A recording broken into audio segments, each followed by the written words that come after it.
بسم اللہ الرحمن الرحیم۔ السلام علیکم ناظرین، آپ دیکھ رہے ہیں یوٹیوب چینل اور میں ہوں وحید حسین۔ آپ کو آج کے اس پروگرام کے اندر ہم گفتگو کریں گے مشال خان قتل کیس کے حوالے سے۔ آپ کی یاد آنے کے لیے بتا دیں کہ مشال خان جو ہے وہ مردان یونیورسٹی کے اندر میس کمیونیکیشن یعنی میڈیا اسٹڈیز کا طالب علم تھا، اور 2017 اپریل میں اس کے کمرے میں جا کے کچھ مشتعل افراد تھے جن کو انسٹیگیٹ کیا گیا، اشتعال دیا گیا کہ مشال خان جو ہے اس کے اوپر یہ الزام لگایا کہ وہ اسلام اور دین کی توہین اس نے کی، کچھ توہین امیز مٹیریل جو ہے یا مواد جو ہے وہ اپنی سوشل میڈیا کے اوپر وہ ڈالتا تھا، اور اس بنیاد کے اوپر اس کو قتل کر دیا گیا تھا۔ بعد میں جب تحقیقاتی کمیٹی ایک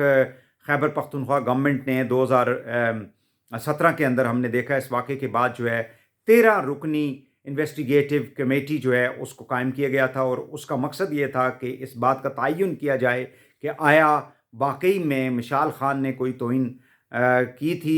یا کہ نہیں کی تھی۔ بعد میں تحقیقات میں ثابت یہ ہوا کہ کوئی کسی قسم کی توہین جو ہے وہ نہیں کی گئی تھی، لہٰذا تقریباً 57 لوگوں کے خلاف جو ہے وہ مقدمہ درج کیا گیا۔ اینٹی ٹیررزم کورٹ کے اندر وہ مقدمہ جو ہے وہ چلتا رہا، اور 2018 کے اندر ہم نے دیکھا کہ پھر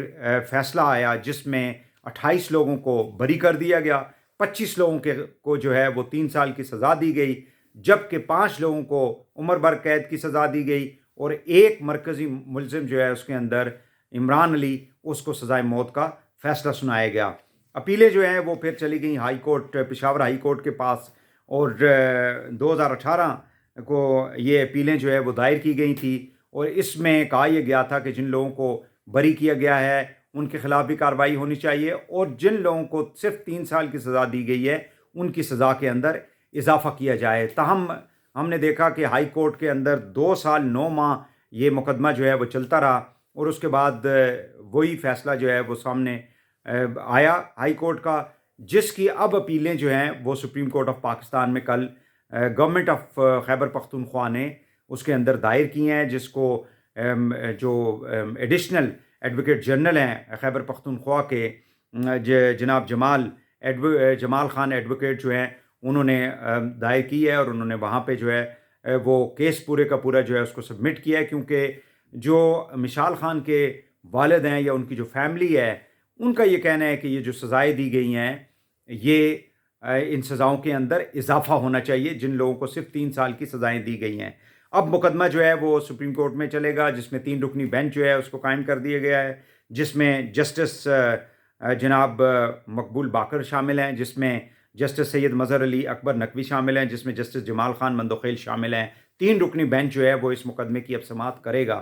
اور دیکھنا یہ ہے کہ آیا اس کے اندر جو پلی لی گئی ہے خیبر پختونخوا گورنمنٹ کی جانب سے یا فیملی کی جانب سے، because on behalf of family یہ جو خیبر پختونخوا کی گورنمنٹ ہے وہ اب عدالتوں کے اندر گئی ہے کہ اس میں جو سزائیں دی گئی ہیں 25 لوگوں کو وہ کم سزائیں ہیں، اس میں اضافہ ہونا چاہیے۔ اس کے 2 پہلو ہیں۔ ایک پہلو تو اس کا یہ ہے کہ دیکھیں 2017 کے اندر اپریل میں یہ واقعہ پیش آیا، آج ہم 2022 کے اندر بیٹھے ہیں اور تقریباً 5 سال گزر چکے ہیں۔ سو ہمارا جو انصاف کا جو نظام ہے، ہمارا جو عدالتی نظام ہے، اس کے اندر بہتری کی بہت زیادہ گنجائش ہے۔ یعنی سالہ سال مقدمات جو ہیں وہ ایک عدالت سے دوسری عدالت میں جاتے ہیں، دوسری عدالت سے تیسری عدالت میں جاتے ہیں، تیسری عدالت سے چوتھی عدالت میں جاتے ہیں، اور اس طرح یہ مقدمات جو ہیں سالہ سال، خاص کر جو دیوانی مقدمے ہوتے ہیں اس میں تو کہتے ہیں کہ دادا نے کیس جو ہے وہ مقدمہ درج کیا تھا اور پوتے اور پڑپوتوں نے جا کے اس کا فیصلہ جو ہے سالہ سال جو ہے کئی دہائیوں کے بعد ہوتا ہے۔ سو ہمارا جو ایک عدالتی نظام ہے اس کے اندر کافی زیادہ وقت لگ جاتا ہے، یعنی ریپڈ یا سپیڈی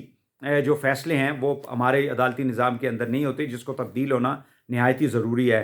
دوسرا اس کیس کے اندر ایک ایلیمنٹ جو ہے جو واقعہ پیش آیا سری لنکن کے ساتھ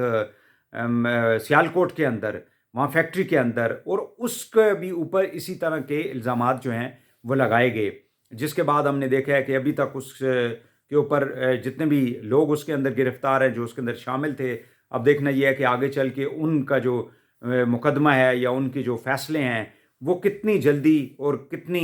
یعنی تیزی سے ان کو کیا جائے گا، اور انصاف کے جو تقاضے ہیں ان کو قانون اور آئین کے مطابق ان کو کس طرح سے پورا کیا جاتا ہے. یہ جو کیس ہوگا مشال کا، یہ بھی ایک ٹیسٹ کیس بن سکتا ہے الٹیمیٹلی، یہ جو سیال کوٹ والا واقعہ، بیکاز اگر آپ دیکھیں تو تقریباً کمپیریزن اس کا جو ہے وہ کافی زیادہ اس کے اندر آپ کو ایک وہ ملے گا کہ اس کیس کے اندر بھی الزام جو تھا وہ بلیسفیمی کا تھا، یعنی توہین کا تھا، اور اس کیس کے اندر بھی جو الزام تھا سری لنکن کے اوپر وہ بھی توہین کا تھا، بلیسفیمی کا تھا، جس کی وجہ سے اس کو پہلے قتل کیا گیا اور پھر اس کو جلا دیا گیا، جس کی مذمت کی علماء نے بھی کی، گورنمنٹس نے بھی کی، مختلف جو حلقے ہیں ملک کے اور پاکستانی شہریوں نے، ہر شخص نے اس کی مذمت کی. اس حوالے سے یہ مشال خان کا جو کیس سپریم کورٹ کے اندر گیا ہے اس کی ایک بڑی اہمیت ہے. اور اب دیکھنا یہ ہے کہ سپریم کورٹ آف پاکستان جو سب سے بڑی ملک کی عدالت ہے، اعلیٰ عدلیہ ہے، اس کی طرف لوائقین اب انصاف کے لیے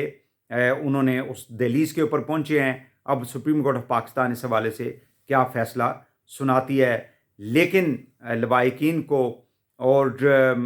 اس کا انصاف جو ہے وہ ضرور ملنا چاہیے، اور امید یہی کی جاتی ہے کہ supreme court of Pakistan definitely قانونی تقاضوں کو پورا کرتے ہوئے انصاف کا جو ایک عمل ہے اس کو بروکار لائے گی. ناظرین، ہمارا جو فیس بک پیج ہے اس کو لائک کریں اور یوٹیوب چینل کو بھی ضرور سبسکرائب کریں.